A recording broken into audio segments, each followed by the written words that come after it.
kanda na nganzambe ekiti likolo église. À partir ya mois d'avril, oya ko se repentir te ko zonga liboso na nzambe et kozala na ba liwa ya briske ya makasi. Nazali na kati ya kosambela na 3h du matin na moni nzambe ameminga na kati ya molimo. Nzambe abandi kolekisanga na kati ya l'église. Na l'église abalusinga presque Congo mobimba. Et chaque église na bandaki kokota nzamba zo lekisanga na kati ya molimo na bandi komona makila soit na chair soit na elongi ya pasteur. Kanda na nzambe ekiti likolo église. Na tuni nzambe kanda ekiti likolo église pona nini? Le Seigneur me dit ozomona l'église na lekisio wana. Eza l'église oyo ba prophète ebele, ba pasteur, ba apôtre ebele, basi ba koti na kati ya monde ya ba PD. Et zamba ye komemanga na zomo na deux groupes. Groupe a liboso na zomo na basangani, mais liboso na bango ezaki na Libanais moko. Et groupe ya mibale ezalaki na ba Indien. Et na kati ya bakabalu wana condition na bango, bango nyonso ba pasteur ozomo na wana, baza ba PD, c'est-à-dire babimaka na bango na sima. Et na moment zamba zotalisanga, j'ai vu un père ici à Kinshasa. Message et pesa milelo ezali le 7 3e mois 2023. Zamba talisinga na moni un grand homme de Dieu. Atea kamingi pa voyage kamingi. C'est un papa qu'on respecte beaucoup. Na moni epe azalaki na clique wana. Na ye komona 3 prophètes. Na l'église on zamba legisa kinga. Ba prophète ango pe ba lekaka même na ba télévision ba teya ka ba prophétisaka. Ba pesa ka même ba message à nation. Le Seigneur me dit na mois d'avril, commencement et bandeli ya mois d'avril, et ko salama na ba e ko zana ba liwa ya briske ya makasi o ko kota na kati ya basai na Nzambe. Et ça na ba pasteur ebele, ba prophète ebele ba bando kufa ba liwa ya briske. Et muto akoti si ba prophète ebele, c'est le soi-disant ba papa o biso tozobenga papa parce que Nzamba tali singa bango. Ezaki na kati ya ekiri ya ba papa na baza 7 papa. Baza reconnu na ville ya Kinshasa. Ba initié ba jeune prophète ebele na kati ya biloko wana. Et bazo vivre na kati ya monde ki PD. À partir ya mois d'avril, oya ko se repentir te ko zonga liboso na Nzambe et kozala na ba liwa ya briske ya makasi do ba mort subite et ko sala mape ko kota na kati na église na Nzambe. Zamba zobisanga na tant quelque temps awa et ko sala ma attaque moko ko sala makasi na côté est. Attaque wana e komema liwa e belé pe makile belé ko sala ma dans quelques jours awa. Et tant on a zomona ngomba mulai na zomona mokonzi ya mboka président de la République Félix Tshisekedi Tshilombo na tuni nzambe me nini président azana kati ya kosala nzamba zobisanga azamo sali nanga ngande na pona epe na tchaye na place wana Congo mobimba etelema bo appuyer mokonzi ya mboka bo soutenir ye parce que yenda zome mabino vers kimia ya mboka ya Congo. Mais pour nabitumba oyo à STC là, qu'est-ce que nous pouvons faire? Et nzamba pesinga altali singa modéralité, comment faire pour na kosili sa combat ya est? 6 mois après, bitumba est kosila sans qu'il y ait eloko ko forcer. 6 mois après, bitumba est kosila sans qu'il y ait eloko ko forcer. 6 mois après.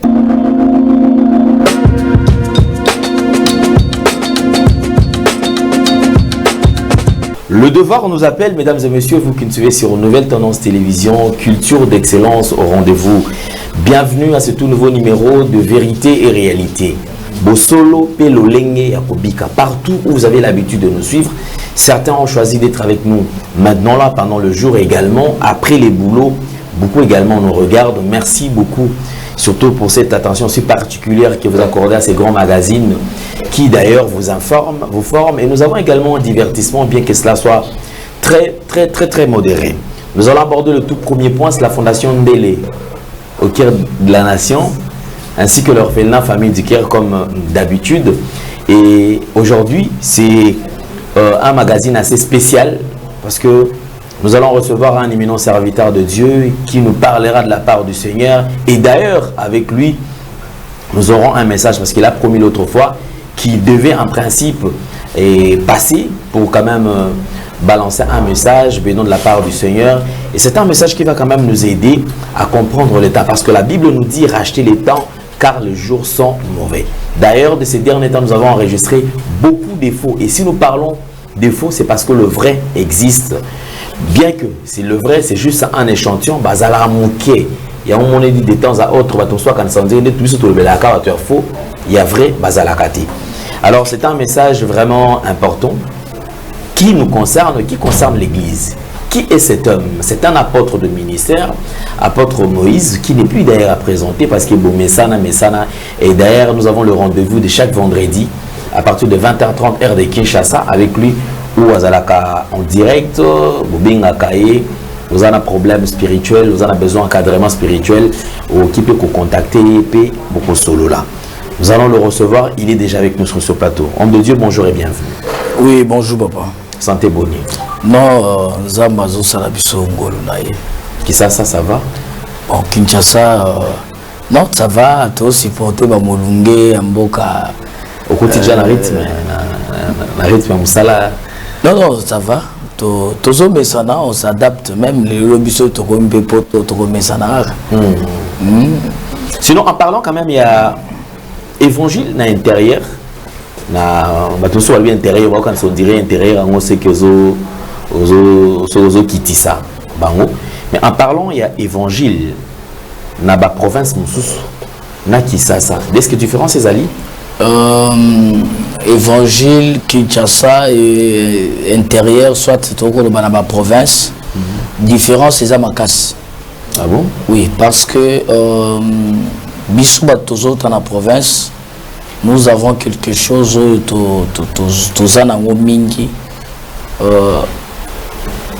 on travaille pour Dieu.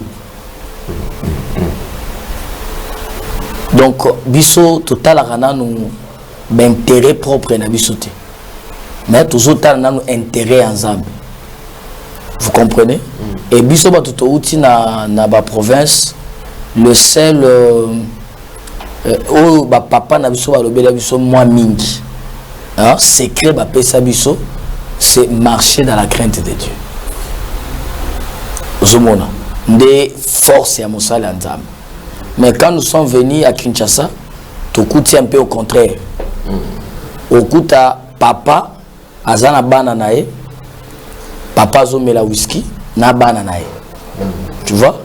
Papa continue dans mon année serviteur. Quand je dis papa, c'est-à-dire un apôtre très reconnu. Mon atini mon année mon quoi zuelier moi si.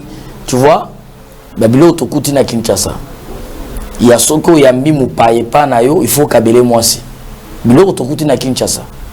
Il y a mutoyer l'église na yo. Il fallait oser makambo ya bana na yo opesaye à l'obangone du prophétie.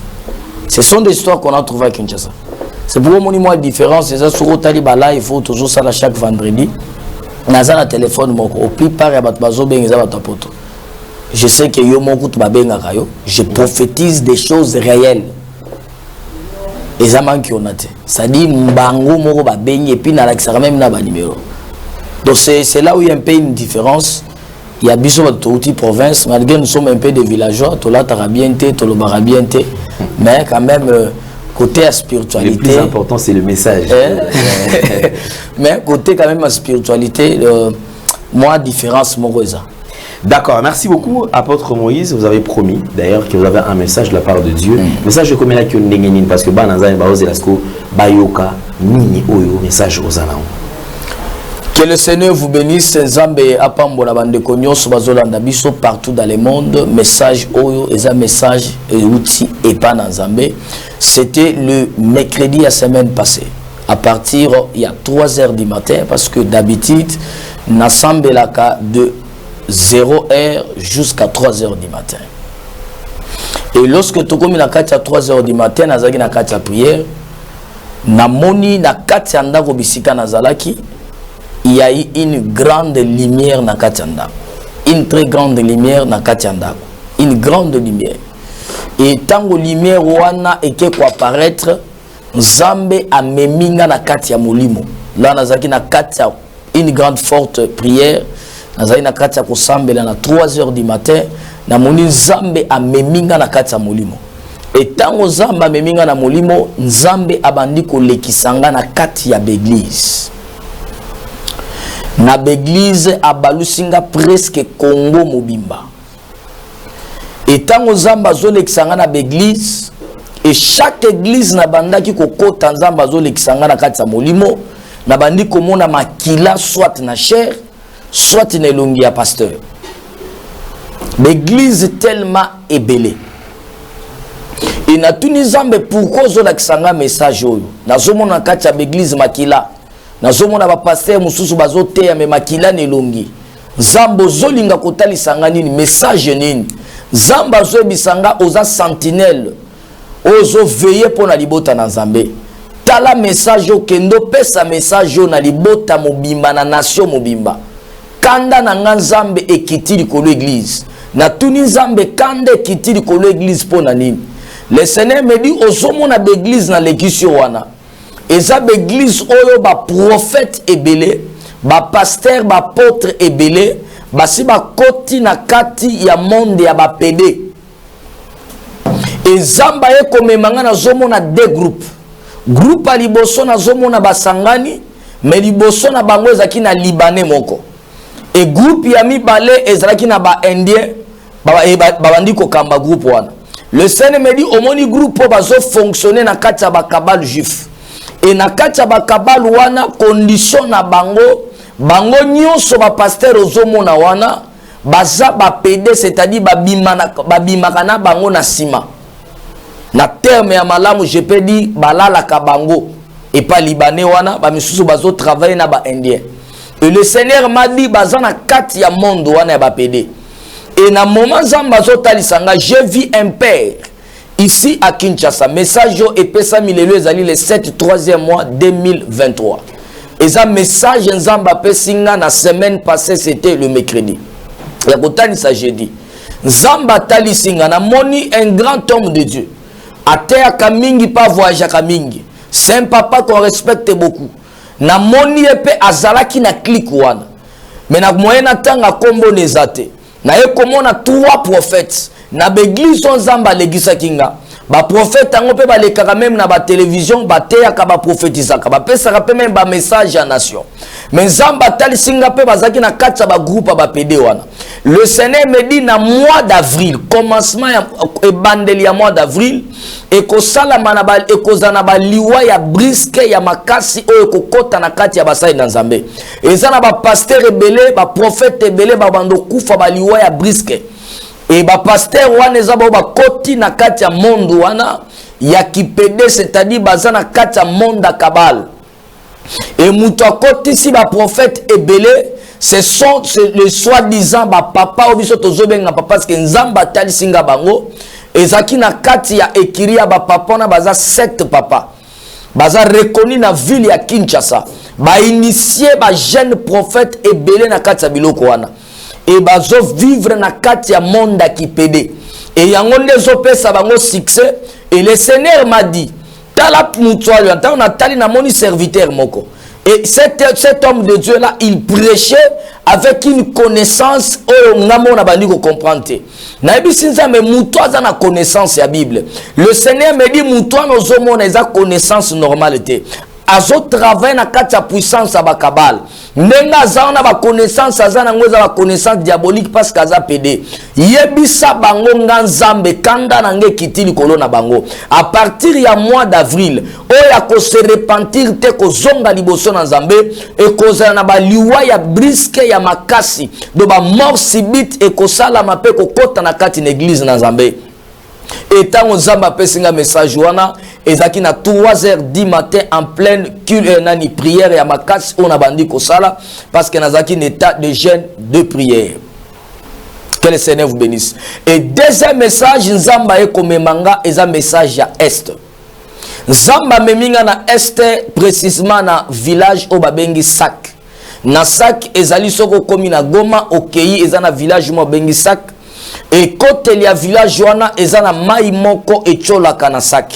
Et na kati ya molimo na mimoni na kati ya mboka saki wana.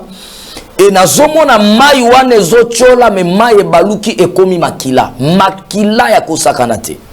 Makila ya kosakana te. Et a pris un certain moment na zomona na kati ya molimo mbule bandiko beta. Mais mbule zo beta ya mai te me makila nde zotanga. C'est-à-dire mbula ya makila. Et après certain moment na moni community ba échange de balles. Masase bandi kobeta e community guerre koti na mboka saki. Na tuni Nzambe olingi kotali sanga nini? Nzamba zo bisanga na tant quelque temps awa. Et ko sala ma attaque moko ko sala makasi na côté est.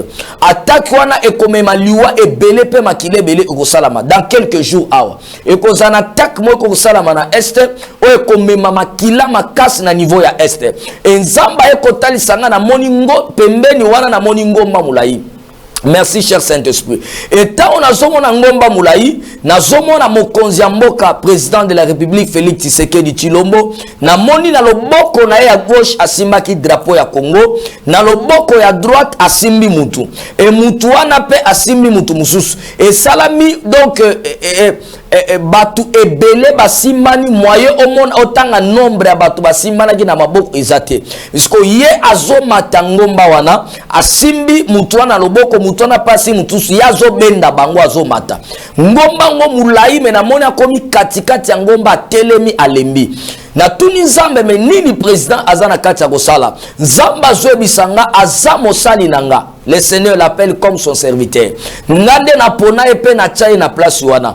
Ndenga zawana na église etelema. Congo mobimba etelema bo appuyer mokonzi ya mboka. Bo soutenir ye parce que yenda zome mabino vers kimia ya mboka ya Congo. Et le Seigneur m'a révélé de ça. Et Nzambe na kotu na Nzambe. Mais pour nabitumba oyo à STC là, qu'est-ce que nous pouvons faire? Tala batu ba koti si ba kilte na ba stade, batu ba sambeli Nzambe. Pourquoi ki mezo kotate? Le Seigneur me dit na katikati ya batu belé ba kotsa ki ba prière na kati ya stade. Ezana ba pede bazana kati, ezana ba serviteur pe ya solo bayaki, mais au plus part ya ba serviteur belé bazali oyo bazaki liboso na Nzambe te. Et Nzamba pesinga altalisinga modéralité. Comment faire pour na kosili sa combat ya est? Nzamba talisinga yango. Après Nzambe kotalisanga, ebisinga soki bosali yango. Après kosala yango, 6 mois après, bitumba est kosila sans qu'il y ait eloko ko forcer. C'est l'ainsi dit l'Éternel. Makamo Nzamba talisa kinga pona kosisa mboka bitumba ya est na kokiolo bango na télévision te ezali eloko moko eza privé. Oyo Nzamba kosunga to organiser yango na prière nazo organiser kala mingi te na ko inviter basala Nzambe ebele eza na musala Nzamba pesinga pona prière wanto ko sala eza ya teke ko pona wana za papa wana za soki archibishop wana za évêque parce que au plus part ya basala Nzambe ebele bazali boso na Nzambe te. Et Dieu a besoin ya bato baza na kati ya crainte na ye bato bazana no liboso na Nzambe bato bazana na kati ya kosalela Nzambe pona b'intérêt na bango te me pona intérêt na ya Nzambe nde bato Nzamba recommanda kinga pi Nzamba talisa kinga comment nous pouvons faire et à travers prière wana tokosala nde Nzambe akomema kimia na mboka ya est précisément na Congo. Que le Seigneur vous bénisse dans le nom de Jésus Christ de Nazareth.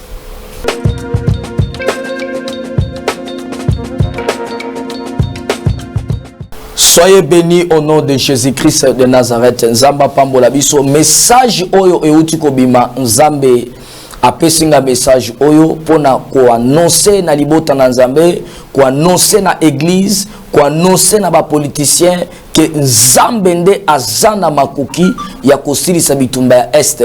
Nzambe azana makoki ya kopesa kimia d'église. Kanda Nzambe kiti likolo église parce que ba pasteur ebele ba kambonga na moni soki ezalaka keno ba autoriser ngai que peut-être ba kofunda mutu na parquet te na prison te ba kangisa mutu te. J'allais citer même les noms ya batonga na monaki des papas que nous respectons ba jeune prophète bazo briller lelo zokande baza ba homosexuel baza na kati ba pédé ba koti na kati ba kabal juif ba communauté minene ozomona wana ba papa wana nzokande ba bandango kala Et quand Nzambe quitte na kati église, c'est pourquoi au banda mois d'avril et kozana ba liwa ya ba brisque, c'est-à-dire ba mort subite et kozana ba prophète pe na basala Nzambe. Déjà to suite annoncé yango, il est temps ya kozongela Nzambe, il est temps ko luka Nzambe na profondeur, église ya Nzambe tosmi simba elongo na mokonzi ya mboka qui est notre président de la République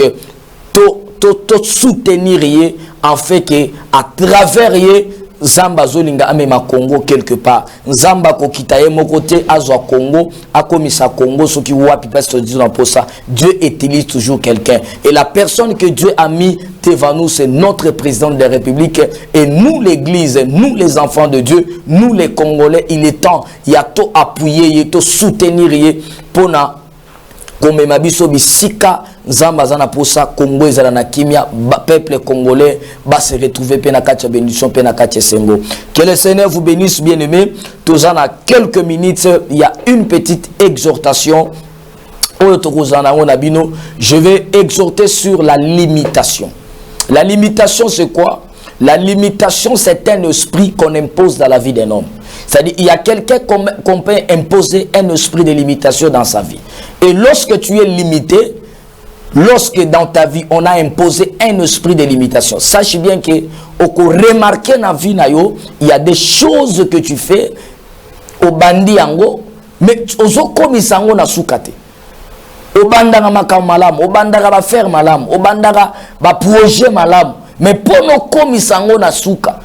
Au sala yango ndengo bandaki. Au comment on arrive à un certain moment makambo mais c'est stoppé. Sache bien que dans ta vie, il y a un esprit qu'on a imposé des limitations dans ta vie. Soko tali na kati Bible, Nzambe apesi Moïse vision. Apesi mission. Moïse abimi. Moïse a l'équipe à sacrifice à Rosaganate. Moïse a qu'à affronter Pharaon. Au Pharaon dans le temps, il était un dieu. Na kati Égypte. Moïse a affronté Pharaon. Moïse a l'équipe à souffrance na libo Tanzam. Et tant qu'on va commis la kati, il y a désert. Basi ba kati simai. Mukolomo kon Nzamba bibeli Moïse. Landanga malam. Nzamba zobisa Moïse alobi. Tala kuno zomo nani. Moïse a moni Ghana, a moni terre promise, a moni bisika bani kokende. Nzamba zobisa Moïse abi, je te limite. Au moni Ghana, mokokota ngote. Je voulais dire quoi? Ce qui Moïse qui était un prophète, Nzamba limité. Quel que soit des miracles qu'il avait fait, comme on l'avait déjà limité, à Kokai Kokota Ganate, parce que Bachela qui est limite na vie naye. Et ça n'a de comment ozo landanga, oza moi sikitoko, oza na musala na poto, oza na ndaku, oza na makambu. Au voyage à Kapenengo Lingi. Mais kindo qui a famille na yo, ba imposa yo un esprit de limitation dans les mariages. C'est-à-dire on soit qu'à faciliter. Ya okuta na mibali. Mibali ba koko linga yo. Bo okyo banda relation malam après certains moments makambo baby. Après certains moments de déception. Après certains makambo. Comprendre directement qu'il y a un esprit qu'on a imposé de limitation dans le niveau mariage. C'est-à-dire on ressent que le retard. Moïse a qui limité. Malgré mon acquis terre promise, ma coca qui cocotate parce qu'il y avait un esprit qu'on avait limité dans sa vie. Peut-être pour Solandanga, tu es limité dans les mariages. Okuta na kalamibali mais on aura kayote.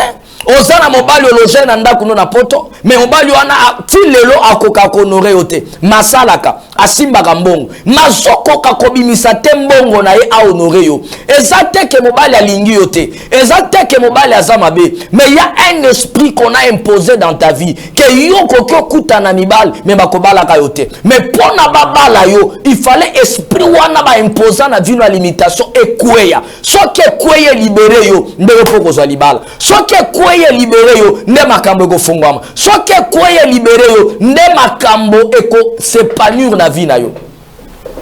Il y a aussi des limitations financières. Il y a des limitations financières. Pour nous découvrir mouto ba imposer un esprit, il y a limitation financière. On remarque il y a plusieurs signes.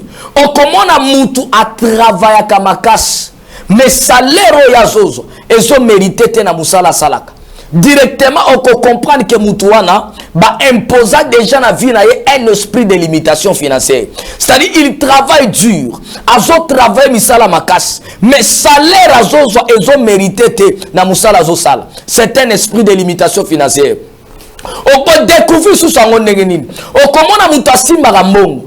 Ne comment on zo benga na poto bi papa na simba ka par mois taba ba 5 000 euros, 12 000 euros. Une femme, a fait son papa na simba 12 000 euros, 5 000 euros par mois. Mais nandenge mbongo ekosila na kweba kuna mbongo ekete. J'ai pas donc nandenge mbongo ekosila, mbongo ekosila na ko comprendre te na saini na mbongo. Papa, je lui ai dit ma fille, c'est un esprit qu'on a imposé des limitations financières. Au simba kambongo me mbongo sala kanango lokote. Au simba kambongo me mbongo wana. Au sala kanango lokote au bénéfice kana mbongo wana te. Et ça va limitation financière. Limitation financière au koyeba sundenge nini. Au komona mutu musu ba lakaka yo mbongo me ba pesa kayote. Quelqu'un peut te promettre l'argent. Qui n'a copé son mbongo. Mais comme il va date wana changer mécanisme. C'est un esprit qu'on a imposé de limitation financière. C'est-à-dire qu'il va limiter ma boque qu'on a eu kiko ya mbongo te. Mususu po ko remarquer ndenge nini. Mutu musoko za la sala ka commerce. Ya ko mathématique so komika kana 9 000 $ à sukiwana. Soki alinya matisa bando zo ba perte. C'est-à-dire ya ba limiter ka kokyozo mbongo mais ko lekala 10 000 $ te. Yako kyo simba mbongo ekolekaka 30 000 $ te. Yako ko simba mbongo mais ekolekaka 5 000 te. C'est un esprit qu'on impose des limitations financières. Et ceux qui n'a vu le basi ba imposer esprit à limitation financière, on comprend que basini na uto tanga wana ekomando se manifester na vie na yo. Et pona makambo fongwama, il faut ça nini oluka délivrance, oluka un prophète qui est sans limite, un prophète qui peut briser cette limite. Ce n'est pas n'importe quel prophète qui peut briser des limites dans ta vie. Il y a aussi des limitations dans des projets. Il y a d'autres personnes, il a des projets, ceux qui ont l'obéli au boyo, vendent au tali intelligence ya moutou. Ba projet moutoazan nango. On dit que cet homme, il est sage. Peut-être dans une année, il peut devenir un millionnaire. Dans une année, il peut devenir un milliardaire. Dans une année, il peut devenir peut-être un baron. Vous se comprendre. Dans Otali, projet à Zanango. Mais à Zoko matin, il n'arrive pas à réaliser ses projets. Pourquoi il n'arrive pas à réaliser ses projets? Parce qu'il y a un esprit qu'on a imposé des limitations dans les domaines des projets. C'est-à-dire quelqu'un peut avoir des projets, mais des projets qui ne doivent pas se réaliser. Des projets au Ekosimbarate. Pourquoi? Parce qu'il y a déjà un esprit qu'on a imposé dans ta vie. Bien aimé, c'est pourquoi peut-être la vie nous va imposer un esprit de limitation. Baloba kokokyo kota libala mokobota kate. Tala avoko talibala na Congo obota. Obota bana. Mais le lot côté na libala ba honoro ko kasuko botate. Parce qu'il y a un esprit qu'on a imposé dans ta vie que y est à kokyo bala mais kobota kate. C'est pourquoi depuis bala lukaka mwana yakate. O lukaka kobota zate. Pourquoi? Parce qu'il y a un esprit qu'on avait déjà imposé dans ta vie que yo kobota kate malgré koza na kati libala. Yo kozwa ka mwana te, yo komema ka mwana te. Il y a aussi d'autres esprits imposés kango mukolo mtoke da libala. Parce que je connais un témoignage. Il y a une fille là à Brazzaville. Aouta kokati sa eti na Kinshasa. Alanda ina kaka epa papa na biso alendel. Et lorsqu'elle est venue, azo sanga papa nazo yebate.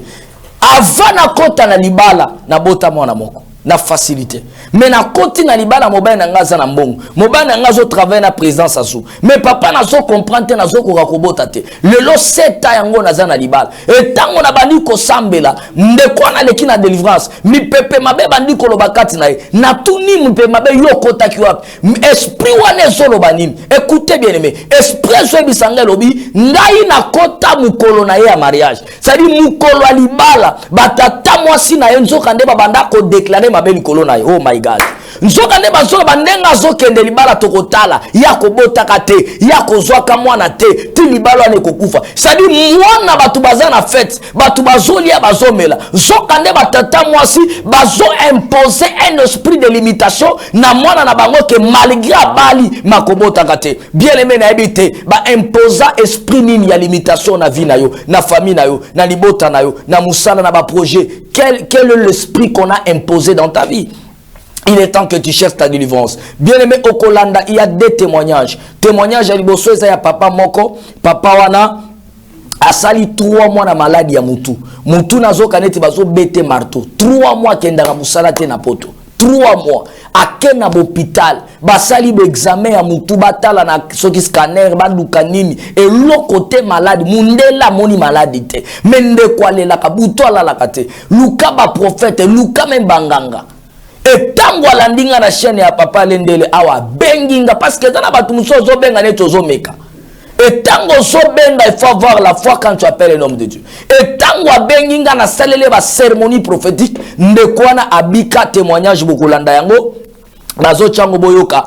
Et deuxième témoignage bokoyoka eza ya mwana mwasi moko abenga kinga depuis le 4 ya mois de janvier. Azaki na problème ya kobota okoyoka asali combien des années abota kati. Et puis eza témoignage ya lobiango na Swahili. Okolanda nenga zoro bakeno azo regretter na ba prophète à Kinshasa. Abi surtout ba prophète à Kinshasa ba aventurier ba lienga mbongo koyoka témoignage yoka nenga zoro ba neni ba lie ba mbongo ba sali ba service prophétique abikate. Ba sala ba prière et comité na point prophète assemblée souka nango prophète akomo lingaye prophète akomo lobeko na loti ozana kilote ngape na ona kilote osukola mai na piscine et lungwe makamba délivrance koma kolingana et tango ndeko na koma ki décourager bi mena kokufa comment nazana libala na zobota abenganga le 4 janvier oyo et tango na sale service lelo tozolo bandeko azana zemi ya 2 mois nzambo afongola ka afongoli et zanga mutu na bikisaka te mais nzambe na bikisaka c'est pourquoi na zoebisa oke ko rater après témoignage oyo zolanda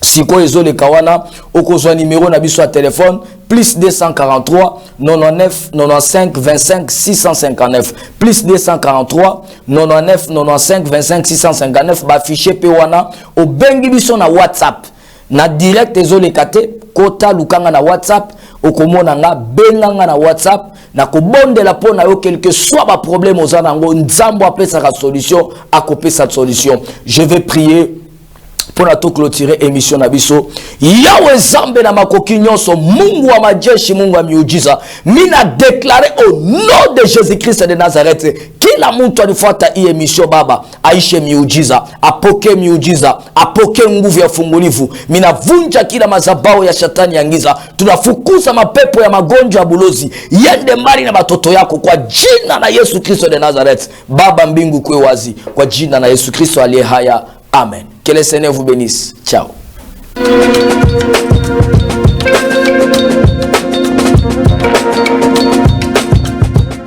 Shalom, Djambo Sana, Mbote, Nzamba Pambola Bino, c'est l'apôtre Moïse Kasongo de l'Est, précisément à Béni.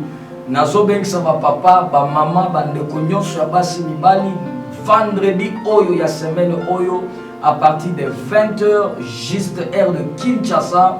Kozangi Satena, Kozala en direct, Moutounionso appelle Kozala appel ouvert, au Bengi, to Sololi, to Sakoli Ponayo, Ozana ba problème, to ressemble là, et Kozana ba délivrance, ba guérison miracle, la tikota qui Kosalama.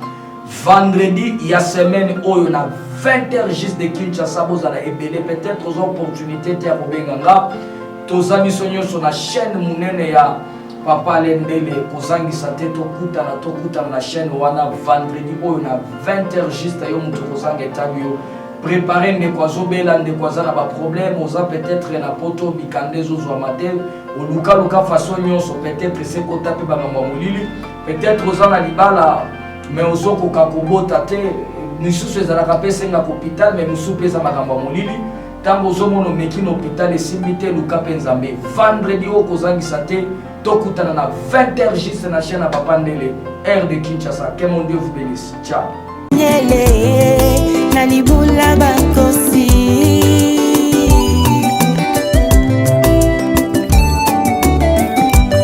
Baye baluka yo na solo, baluka yo na komikitisa.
ye